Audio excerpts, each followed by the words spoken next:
Welcome back to Chow Time Pod. It's your host, Red. I got a video today from Forrest Lee, an Asian passport bro. He did a very in-depth video on the pros and cons of being a passport bro. And he's Asian. It's nice to get more men of my background, in a sense, to speak on the subject, because I think it's very important.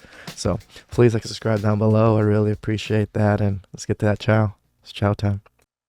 So there's actually an ongoing trend in the social media travel space / woke culture war going on that's currently a big trend as the majority of 2023. It's the concept of a passport bro. The passport bros. Passport bros. Passport bros. Passport bros. How many of you know what passport bros is? So if you guys don't know what a passport bro is, it largely stems from Black American men who were sick and tired of dating their own women and went overseas, primarily to Latin American countries, Brazil, Dominican Republic, and date and found women overseas because they retained traditional family values as opposed to Western woke feminist values. And what originated from the Black American community has spilled over to just Western men in general. When you pay attention to the passport bros, like they're getting women from like the DR, Colombia, Yes. The Philippines, Thailand, like women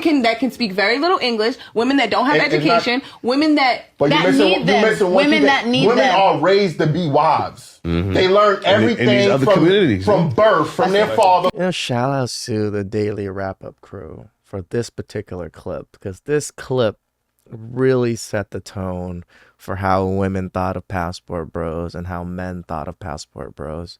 This is such a great clip that gets used and stitched so much. I really enjoy it still every time. From their mother, how to be a wife and how to support your man. Women that need them. It's not even women that need them. It's women that treat them with respect. So we don't. Y'all know y'all don't. Stop yourself. Doesn't matter if you're Asian, white, Black, Hispanic, men, Western men in general, that are just tired of dating Western women, mainly because society nowadays, women generally just don't respect men. Yeah. Due to pro-feminist values, woke culture values, to be frankly honest with you, and men in general are just very sick and tired of it and are largely going overseas, Latin America, Southeast Asia, Eastern Europe, to go overseas to date and marry women that still retain traditional family values, that are family minded. Coming from my perspective, traveling since 2017 and dating women overseas, and I'm currently in a committed relationship right now. Nice. I would consider myself a passport bro here in Thailand because I've dated primarily here in Thailand. Was in multiple relationships before now in my current relationship. And I have to say, being a passport bro, it's fucking awesome. There is such a huge contrast between dating American women and dating women overseas, where I'm generally much happier. However, there are some pros and cons of being a passport bro, and largely I'm going to share those experiences of being a passport bro here in Thailand. Obviously, some of the pros of being a passport bro is that women, they're just a lot nicer to you. Now, I can make the arguments of a lot of these pro-feminist TikTok influencers that are saying that we're just financially exploiting poor, uneducated women overseas, which I think it's quite racist and uneducated to make that claim. That I agree. A lot of the women that I've dated here in Thailand and overseas are primarily very educated, well-spoken women. And to be honest, I think they're just bitter that we have options now. Honestly, the amount of white dudes with Thai women that are waiting to board international flights, it's an absurdity. It is crazy. Like, half of the couples in this airport right now are beautiful Thai women with super basic white dudes. It really does sound All I have jealous. to say is that largely my experiences dating women overseas have been largely positive. As somebody that's Chinese American, I've grown up with two cultures. When I'm out with my friends, I can be very American, but then when I'm back at home with my Chinese immigrant parents, we embody largely Chinese family values. This is exactly how I feel when I'm in American culture. I came here when I was 5. So I'm pretty immersed in American culture. I grew up in it. But when I'm at home, when I visit my aunts, when we have family events, the culture is totally different. I operate different. I speak different. My respectable meter just goes up higher because I have to be more respectable around everybody around me, because there's an image that you don't hurt the family image around other family members. Just how it works for us. And for my cultural experiences with my Chinese cultural family value background, that would mesh a lot better with women overseas who also embody those same values. And that makes it a very same dynamic where 100%. women would treat us with love and respect and care. And in returns, that would make men like us treat them with respect and care for them. It becomes this mutual energy of love and care towards one another. I'm largely very, very happy, and I just very happy with my experiences dating overseas, dating here in Thailand as a passport bro. Women can be whatever you want. If you want to be a feminist, if you embody woke cultural values, as a libertarian, that is your choice. I believe people should have the free will to do whatever the fuck they want to do. But just because you act a certain way and treat us a certain way doesn't mean we have to abide by it. We can go somewhere else where we're treated best. And for a lot of Western men, a lot of us passport bros will go overseas to other countries and, in my opinion, date women that are far more educated and far more well-spoken than women back home. Look at this man. They are far more well-educated, well-spoken in these countries than they are in the U.S. So U.S. women, Western women, modern women, get your story straight. Actually travel and maybe meet some of these women. Maybe, go to some of these countries so you actually experience it yourself. Their manners, their, etiquette, that was what I want to say, is so much better than women here. And even men here. It's crazy. This is why I say respect is such a huge thing. If you go to these countries and you don't have that base level of respect, you're going to have trouble. These women, that's what they're looking for, is that same level of respect that they're going to be showing you. Because let me tell you this, dating in America, and especially this current generation of 20-something-odd-year-old people, with everything that I'm seeing over on TikTok and off YouTube or whatnot, the idea of family values is becoming far less and less. And, with you're always going to find hard times regardless of what era you're born in. Yeah. But just because there's less and less women that are focusing on family values in America, there still are some. You're going to find a lot better options if you go overseas. So, yeah, that's one of the big parts of it. We just want to be around nicer women, more friendlier women that aren't obsessed with social media off of TikTok. You can make the claim that we're financially exploiting them, but a lot of these women, some of the women I've dated, they come from pretty wealthy families. Yeah. So they don't necessarily need me for my money, but we just enjoy each other's company, and we always have a good time going on dinner dates, traveling around, and overall, I'm in very good spirits and just very happy with my dating experience overall. Now, some of the cons that I would argue, and especially being a passport bro, is that passport bro, it's another segment of a digital nomad, like a red pill digital nomad.